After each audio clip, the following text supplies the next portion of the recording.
Today on the Locked On Blues podcast, we're talking about some of the depth signings made by the St. Louis Blues, including shoring up their bottom six, signing Thomas Greiss to a backup role, and more. Plus, the rumors are here again. Matthew Tkachuk reportedly may be traded as soon as the end of the week, as the Calgary Flames filed arbitration rights with him. Looking like the Blues might be in the mix. Exciting stuff there. Busy episode. Make sure you stay tuned.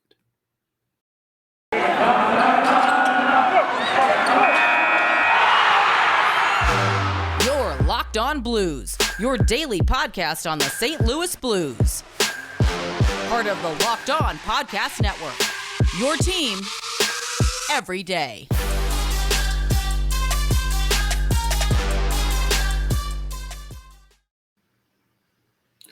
Ladies and gentlemen, welcome back to the Locked On Blues podcast, part of the Locked On Podcast Network, and your number one source for daily Blues content. I'm your host, Josh Hammond. We got a busy episode for you guys today. I'm excited to talk about it. Lots of rumors, lots of free agency news that I got to still cover. So let's just jump into it. Before I get into that, I wanted to thank anyone and everyone out there for making Locked On Blues your first listen, because we are free and available on all podcast platforms. Appreciate you guys making me part of your daily routine, listening to my lovely voice. Over a nice cup of coffee in the morning, bowl of cereal, Lucky Charms, Frosted Flakes, whatever it may be. Appreciate you guys. Truly, the numbers have been doing well lately, and I love that. Gets me motivated to sit down here and record for y'all. Anyways, excuse me. First thing I want to do is talk about how I think the Blues addressed one of their biggest areas of need this offseason in sort of a subtle way that not a lot of people are talking about, and that is shoring up their bottom six forward role. That is something that I think was really important for them, because their bottom six was very, very crucial to their cup run. And their bottom six was kind of just a turnstile this year, that especially that fourth line didn't have a lot of consistency to it, had a lot of different names filtering through, and no one really providing consistent play time there. So for that bottom six, they signed Noel Acciari, which, come on, that's hilarious. The guy that David Perron tripped before the Blues scored the game-winning goal in Game 5 or 6 of the Stanley Cup Final. I think it was Game 5. They also signed, Josh Leivo, a guy that I think is a sneaky, really good signing. He was pretty good with Toronto in his time there. Has sort of bounced around since then. Played a little bit in the AHL here and there, but I think he's going to do a good job of honestly having a consistent spot on that fourth line. And then another guy is Martin Frk, similar to Josh Leivo, a guy that I think is almost become a little bit underrated in the sense that he hasn't had the chance to shine with an NHL team recently, and for that reason, people might not have as much faith that he can make a difference. But I think that bottom six is going to be looking really good, along with a guy like Will Bitton, who had a really good AHL season with the Springfield Thunderbirds. I think he can come up and play a solid role for them as well. So, I mean, when you have a solid bottom six, a solid fourth line, it really takes a lot of the pressure off of your higher forward lines, and also your defense. You know, when you have a third and or fourth line that can, play good defensive hockey, you don't need to rely on your defensemen quite as much on, especially on areas like the penalty kill. I think that they could have some pretty good penalty killers coming in, whether it be a guy like Martin Frk, who has a ton of experience in a role like that, or Will Bitton, who showed that he's a good two-way player, or even Matt Kessel is a guy I've seen that might be competing for a spot on the St. Louis Blues. I know he's a defenseman, but could be sort of like an eighth defenseman guy there. So a lot of depth being brought in by the St. Louis Blues. And I think that's an area, even though they were such a deep team last year, they were deep with top 9 players almost. They had a ton of guys that would fit in the first 3 lines. But when it came to that fourth line grinder role, they were kind of lacking a little bit of grit there, a little bit of tenacity there. And I think they did a really good job of addressing that. I think Noel Acciari is going to be a spectacular addition to that fourth line or even that third line. If you remember from that Bruins Blues series a couple of years ago, Acciari was kind of a menace. He was a pest. There was a reason why he was out on the ice so much and in an area that allowed him to get tripped by David Perron and led to the Blues scoring that goal, because they really trusted him. They relied on him. He's not going to put up a ton of points for you, but he's going to play really well on the defensive end of the ice. So I'm really happy about that and the rest of the signings as well. I think the fourth line being good for the St. Louis Blues could do wonders for them next year. Obviously, losing David Perron is gonna hit their offense, but I honestly think the Blues are a better defensive team than they were last season. Obviously, the defense is looking the exact same, but if Scott Perunovich can step up and he can start playing better, that will improve the defense. Plus, the defensive additions to the fourth line and even the little third line are going to be really, really good as well. I'm excited to see what this team can do next season in that regard. I'm excited to see sort of a redefined bottom six for the St. Louis Blues. Another position that is redefined is the backup goalie spot. The St. Louis Blues signed very much veteran goaltender Thomas Greiss to a 1-year deal, 2-year deal, something like that. Deal isn't that important. He's old. It's something that they can, easily get rid of if they wanted to. But in the second segment, excuse me, I'm going to be talking about bringing in Thomas Greiss, what that means for him, what that means for Jordan Binnington, and what that means for the St. Louis Blues. But before I get into that, I want to tell you guys about Built Bar. You know them, you love them, I love them. Now, from the people who invented healthy and tasty comes the latest gift to all your taste buds. You've probably tried the amazing coconut brownie chunk Built Bar, but guess what? Your friends at Built have given coconut brownie chunk the Puffs treatment. That's right, the coconut brownie chunk bar flavor you love, and deliciously chewy marshmallow covered in 100% real chocolate. It's like a fluffy cloud of coconut brownie goodness. Coconut brownie chunk puffs are only here for a limited time, so go to built.com now to make sure you don't miss out. They're going fast because they taste amazing. Delicious coconut, rich sweet brownie, creamy marshmallow. Stop fantasizing. Get to built.com and to order your box of coconut brownie chunk puffs right now. Go to built.com, use promo code LOCK15, and you'll get 15% off your order. That's promo code LOCK15 at built.com. I'll be right back with the second half of today's episode.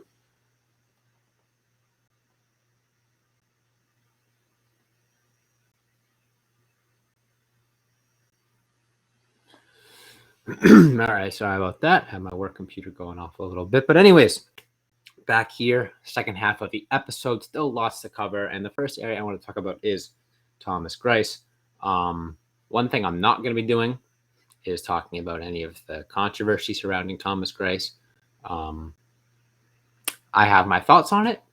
Not thrilled that they brought a guy like Thomas Greiss in because of those reasons. However, from a pure hockey standpoint, that's kind of how I want to talk about it. So, excuse me. So this is going to be a purely hockey-based segment. If you guys want to talk about anything like that, reach out to me on Twitter. I'll share my thoughts there. But from a hockey standpoint, it is very clear that the Blues are relying on Jordan Binnington to be the guy once again. If the Blues are in a situation where Thomas Greiss needs to start as many games as Ville Husso did last season, the Blues are not going to make the playoffs. And that's something that was pretty apparent to me when they went out and got a guy like Thomas Greiss, when there were younger, slightly higher upside players available at that position who could have a Ville Husso-esque season where, maybe you turn to them and they have a resurgent performance in that backup role. Like a guy like Marc-Andre Fleury is an option. A guy like Ilya Samsonov was an option. But the Blues didn't try to go for anyone like that, any sort of 1B goaltender role. They went for a pure backup in Thomas Greiss. Thomas Greiss is reliable-ish. He was really, really bad last season with Detroit, but then again, it was Detroit. In the 2 seasons prior to that, he had put up like a .914 and .913 save percentage. So, he's not too far removed from decent play. He is very, very old, very, very up there in age, and there's a chance that his Detroit numbers could just be reflective of the fact that he is that old and not indicative of just him being on a bad team. And I think that could definitely be the case. He could just be washed. He could just be past his prime. But goalies have shown that they can play into their old age. I'm more leaning towards it's a combination of both. He did just get a little bit worse, but he also wasn't nearly as bad as the numbers would indicate because he was playing for the Detroit Red Wings team that could not keep the puck out of the net to save their own life. So it's going to be interesting to see, when he gets between the pipes here and he plays in front of I don't want to say a great defense, but a much better defense than the Detroit Red Wings had last year. And he also is playing, probably less games than he played in Detroit. Maybe, I don't even know, depending on what the Blues have planned for him. So I think this is a much better situation for him, a much better situation for him to have success in the backup goaltender role. but it definitely worries me in the sense that if the Blues have a repeat of last season where Jordan Binnington just doesn't have it for the regular season and he's playing terribly and losing them games, and then you just turn to Thomas Greiss for, to become a temporary starter, I don't think that Thomas Greiss can do what Ville Husso did this season, and, win them 30 games or whatever it was from Ville Husso. I think the more likely fact is if you have to lean on Thomas Greiss that much, you're not going to make the playoffs. And I said that before. Stand by that fact. I think the Blues knew that going in. They wouldn't have brought a guy like Thomas Greiss in if they weren't prepared to give Jordan Binnington 50 plus starts this upcoming season. And it's going to be a big test for Jordan Binnington. That sort of begs the question of, could this be the end of the road for Binnington if he doesn't perform? They're basically telling him, you have the keys to the kingdom next season. You're going to be a full-time starter for honestly the first time in his career. He was that at the beginning of last year, but he kind of lost his job to Husso. Now it's like, doesn't matter how poor you play, you're the full-time starter. And if you struggle, heck, maybe they trade him. I doubt that, because then maybe without a starting goaltender, but they could trade him next offseason. That could be interesting. I talked about the cap crunch that they're going to be facing. I didn't even mention Jordan Binnington, but who knows? Maybe I don't even know what they would have to do to to have that in the woodwork. Maybe planning on fast tracking Joel Hofer to a starting spot. But even then, I think that would be a little bit unrealistic to expect, just because he's still young. He's probably still a year or two away, but they do have a lot of goalies in the system. So I wouldn't be surprised if this was a bit of a double-edged sword for Jordan Binnington, in the sense that the Blues are saying, like, look, we're paying you $6 million. We're going to kind of take the safety net out from under you. We're not just going to give you this really good backup goaltender to lean on if and when you struggle, because they're paying him like a starting goaltender and they want him to perform like a starting goaltender. And so far, besides his first year, Jordan Binnington has not done that. So it's going to be interesting to see how he responds to the challenge. I think I'm very optimistic based off of the way that he performed in the playoffs most recently. Obviously, he did get injured. I don't suspect the injury is going to have any impact on his play. However, his confidence is the question. I think Jordan Binnington's confidence has always been the X factor in how he plays, and he was playing the most confident hockey he had played in a very long time last year in the playoffs, and it's just a matter of, can he bottle that up and come out guns blazing in the regular season. And pissed that he got taken out of the playoffs, got taken out of that series. I still maintain that the Blues could have, I don't want to say lucked into a series win, but the Blues could have definitely found themselves on top of that series if Jordan Binnington was, their full-time goaltender for the rest of that series. Unfortunately, obviously that wasn't the case. He did get injured, and we can't just sit here and speculate, if this happened, whatever. But I think that he was playing tremendous hockey, the best hockey that he had played since Game 7 of the Stanley Cup Final against the Boston Bruins. And because of that, I think he is there. That gives me a lot of confidence, a lot of optimism that he's going to be able to come into the next upcoming regular season and play with that same sort of swagger, that same sort of confidence that got him to that point, that earned him the starting job back from Ville Husso. And I'm excited to see it. I think if Jordan Binnington is able to play at an elite level like he did, and the Blues are able to have consistent defense, which they did towards the end of the season, I think this team could be a little bit better than people are suspecting.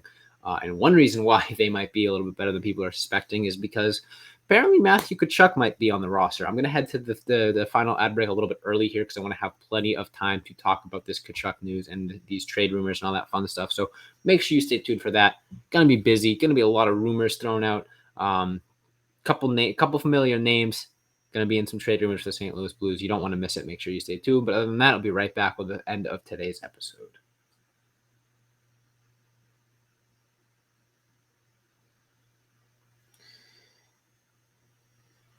All right, so Matthew Tkachuk filed for arbitration with the Calgary Flames, which is indicating to a lot of people, a lot of experts, that this could be a relationship that is heading towards a breakup. Now, what that means is Matthew Tkachuk was initially a restricted free agent, which means that he was technically a free agent, but any deal that he would agree to, like let's say the St. Louis Blues came out and offered him a 7-year deal at $9 million per, the Calgary Flames could just say, yep, we're going to match that and we're going to keep him. Or the St. Louis Blues could take that deal and then they would owe the Calgary Flames a gajillion draft picks. So they could negotiate with him. They could continue to negotiate a contract, but so could other teams. And instead of letting him stay there, instead of trying to continue to negotiate a contract, the team in Matthew Tkachuk agreed for him to go to arbitration, which basically means a long-term deal with the Calgary Flames is off the table. They're going to go into a room with a mediator, with an arbiter, is what they call it. And Matthew Tkachuk is going to say, I think it'd probably be like, I don't know what the limit is. I don't know what the rules are. I think it's only 1 or 2 years is the contract that you can do. Matthew Tkachuk would say, I want 10 million. The Flames would say, I want to give you 6 million. I think that's obviously an underestimate, but the Flames would say that. And then the arbiter would be like, okay, 10 plus 6 divided by 2, that's 8. You get $8 million. So rather than either side really, coming to an agreement, it would just be a third party that says, okay, this is your new contract. And it would be a very temporary thing. It would be something that he would be a free agent again in just a few seasons. And that's not typical for a player of his age. You typically see them sign long-term deals, just like what Robert Thomas just did. So the fact that Matthew Tkachuk is going to arbitration is a pretty good sign that he is not going to be a Calgary Flame long-term. They did just lose Johnny Gaudreau to the Columbus Blue Jackets. And it does look like they're sort of in the midst of a retool in that sense. So it would make a lot of sense why Matthew Tkachuk would want to move on from the Calgary Flames. But I've seen some people online on Twitter, analysts and stuff, suspect that he might be moved, might be traded by as soon as the end of the week. Now, how do the Blues fit into that? Well, the Blues have a tiny, tiny, tiny little bit of cap space left. Not enough to trade for Matthew Tkachuk, I can tell you that much. I won't dance around it. The trade that I have heard proposed from the St. Louis Blues, the one that I think makes the most sense and I think could honestly lead to Matthew Tkachuk being a member of the St. Louis Blues. And I know we've talked about this before. I know that, it's fun to throw these trade speculations around, but this right now is the most confident, or not the most confident, but the most I've ever believed that Matthew Tkachuk trade to the St. Louis Blues is a legitimate possibility. All right, here we go. First part, matching the salary, freeing up the necessary cap space in order to sign Matthew Tkachuk to a deal. Vladimir Tarasenko, easy, no-brainer. He's wanted out for a few seasons. His deal expires at the end of next season. He makes $7.5 million. Might not be completely enough to sign Matthew Tkachuk, but it gets you pretty darn close. And also there's a lot of value there. Yes, he's on an expiring deal, but he comes in, he provides a lot of goal scoring for the Flames. He comes in and fills the spot that Johnny Gaudreau and or Matthew Tkachuk is going to vacate. So that makes a lot of sense there. Now, the other name, the one that hurts me to say, but makes sense, I talked about it in yesterday's episode, is Jordan Kyrou. I don't think there is a team in the NHL that would be in the Matthew Tkachuk sweepstakes that has a more valuable asset to offer than Jordan Kyrou. Now, I talked about this yesterday. Jordan Kyrou and Ryan O'Reilly and Vladimir Tarasenko and a few other guys are up for contracts next year. And as the Blues stand right now, it is going to be impossible to bring all of those guys back. Now, my one reasoning for keeping Jordan Kyrou, as opposed to getting rid of him to save the cap space, would be his youth. However, Matthew Tkachuk is also young and a heck of a lot better than Jordan Kyrou. And that's nothing against Jordan Kyrou. Jordan Kyrou is a great player. However, Matthew Tkachuk is a player that comes around every once in a while. There's not a lot of teams that have a player like Matthew Tkachuk on their roster with his youth, his skill on both ends of the ice, his leadership, all that stuff. He is an extremely, extremely, extremely valuable player in this league. And if you have a chance to add him to your team, you do it. Jordan Kyrou is a tier below Matthew Tkachuk. Nothing against Jordan Kyrou. Jordan Kyrou is immensely valuable. And all those things I said about Matthew Tkachuk, if you have a chance to add a guy like that to your team, you do it. Same thing goes for Jordan Kyrou. Just Matthew Tkachuk is a tier above. Now, would it break my heart to see Jordan Kyrou on another team? Absolutely. I love watching him play. He's probably my favorite player to watch on the St. Louis Blues. He's so fast. He's so skilled. He's so dynamic. He plays with so much passion and fun. But he can disappear in the second half of the regular season and a little bit in the playoffs as well. And he doesn't provide you nearly the same defensive punch that Matthew Tkachuk provides. Now, do I think that Vladimir Tarasenko and Jordan Kyrou would be enough? I think you got to throw in a few picks as well. I think, like I said, Matthew Tkachuk is a franchise cornerstone type player. And the Blues just signed a guy named Robert Thomas to a long-term deal to be that franchise cornerstone. And Robert Thomas and Matthew Tkachuk are very good friends. Can you imagine 7 years of Robert Thomas and Matthew Tkachuk playing alongside one another? Matthew Tkachuk scoring friggin' 50 goals a year. Robert Thomas getting 80 assists. Look, it's probably not going to happen, but I really do think that this is the closest it's ever been. Tommy and I spent a ton of time over the duration of the podcast hypothesizing how Matthew Tkachuk could end up a member of the St. Louis Blues. But ladies and gentlemen, I think this could legitimately be it. I think that I could be sitting down here on Monday and the title of the episode could be Matthew Tkachuk is a St. Louis Blue. And if that's the case, I'm psyched to record it. Again, losing Jordan Kyrou, losing Vladimir Tarasenko would be heartbreaking. However, it would solve a lot of the Blues' problems. It would free up that Tarasenko cap space, and it still kind of leaves you in a bit of a tricky scenario with your cap space next season. But at least you would already have Matthew Tkachuk under contract. I don't know. I'm not going to speculate too much more. I'm sure we're going to find out more news in the coming days. Maybe he stays a Calgary Flame. Maybe he gets traded to one of the other 31 teams in the NHL, or 30 teams in the NHL, because they can't get traded to the Calgary Flames. But this is real, guys. I think for once that there's actually some backbone to these rumors. I'm excited, but that is all the time I have for y'all today. So make sure you hit that follow or subscribe button on whatever podcast platform you're listening to me on. That way you never miss a new episode. Hit that subscribe button on the YouTube channel. We're like 10 away from 400. I'm really excited for that. Really appreciate all the support there. Make sure you follow Locked On Blues on all of our various social media accounts: Twitter, Instagram, Facebook, and TikTok at Locked On Blues. Don't post as much on the last two, but we'll get better at that. Follow me on Twitter at Josh Hammond NHL. Thank you all so much for listening. And as always, let's go Blues.